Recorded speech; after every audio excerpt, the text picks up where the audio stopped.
Well, here's some breaking news, if you haven't heard it yet. In a surprise turn of events, what we thought was going to be a much longer impeachment ordeal was evidently thwarted when the defense team for Trump said, okay, we have about 100 people we want to depose in that case. And I think on that list was Kamala Harris. And it was like, what? What? You're saying what he want to do? What? Oh, forget this. And all chaos broke loose. And they suddenly came to the conclusion that let's just get this thing to a vote and get this over with. So the Democrats had all the sound bites that they wanted to get out.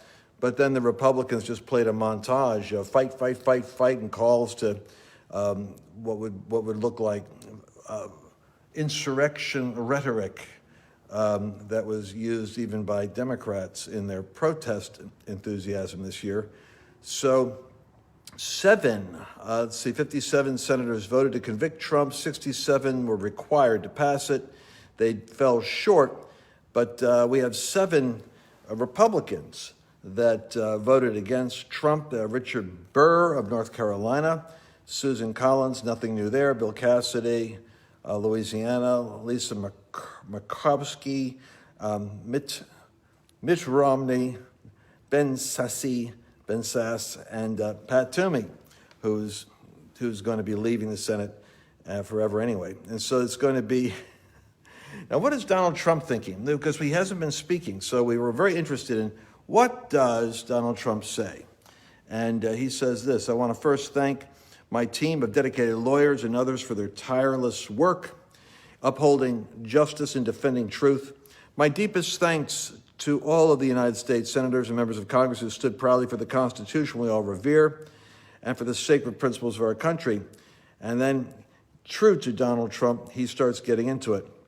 It's a sad commentary on our times that one political party in America is given a free pass to denigrate the rule of law, defame law enforcement, cheer mobs, excuse rioters, and transform justice into a tool of political vengeance and persecute, blacklist, cancel, and suppress all people and viewpoints with whom they disagree. Oh, boy. Sounds like he's recuperating on the golf course and ready to go. The statement continued, I've always and always will be a champion for the unwavering rule of law, rule of law, rule of law, the heroes of law enforcement, the right of Americans to peacefully and honorably debate the issues of the day without malice and without hate. This has been yet another phase of the greatest witch hunt in the history of our country. No president's ever gone through anything like it, and continues because our opponents cannot forget the almost 75 million people, the highest number ever, he reminds us, of a sitting president who voted for us just a few short months ago, letting the Republicans know 75 million are watching this. I also want to convey my gratitude to the millions of decent, hardworking, law-abiding, God and country-loving citizens who bravely supported these important principles in these very difficult and challenging times.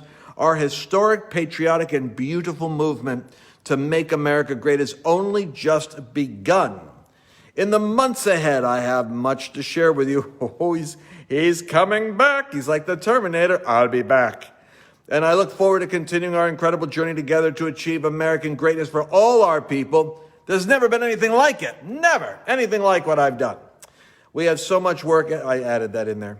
I have so much work ahead of us. We have work ahead of us. And soon we will emerge with a vision.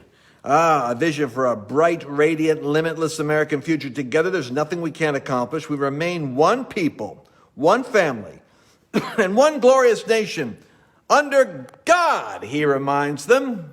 And it's our responsibility to preserve the magnificent inheritance for our children and for generations of Americans to come. May God bless you all, and may God forever bless the United States of America. So, excuse me, with that, the president lets everyone know he'll be back. And I promise you, on his list of naughty and nice are the congressmen and women and senators who did not stand with the 75 million people who have been just going through this nail-biting ordeal, because everywhere we go, we're bludgeoned, we're deplatformed, we're lumped together with all kind of Hitler-esque kind of fantasies of what the left wants to present as their version of reality. But you know, the whole time, the elephant in the room that the donkeys had to deal with was, what were you guys doing for 4 months of riots and protests when you were apparently cheering things on? Yeah, how come you never mentioned that? Everybody's thinking it, but nobody's saying it, because after all, it's Washington, and you can see it's a hostile environment. But folks, the president's going to be back, and the 75 million Americans that voted for him can breathe a sigh of relief, because while this is going on, oh boy, Gavin Newsom is now reaching that phase where the recall is taking shape in California. And the governor Cuomo of New York, the two stellar Studley champions of the left, Cuomo's suffering incredible embarrassment because of data that's coming out regarding his shenanigans with the COVID decisions he made, even though he got an award, I think. Wasn't it for great theatrics? Well, we're finding out it was fiction. So kind of like Russian collusion, where you get a Pulitzer Prize for research on something which didn't exist. So we're going to be, just take a breath, people, because all your prayers you've been praying are being answered, but they're being answered in a way that you and I didn't expect. And so the debate about all the prophetic anxiety, people prophesy this or prophesy that, seems to me that something is shifting in the wind. And America is going into its storm, and it's going to experience the consequences of bad leadership making bad decisions that are daily going to be bad in one way, but good in another, because it's kind of like the ship that Paul was on going to Rome. They didn't listen to him. They didn't take Paul's advice, and they pretty much almost lost their shirts. But God turned it around for a testimony for what he was doing. Believe that everything you prayed is going to happen, and that God's going to do it in a way that's bigger than you expected. Take heart. Share this with your friends.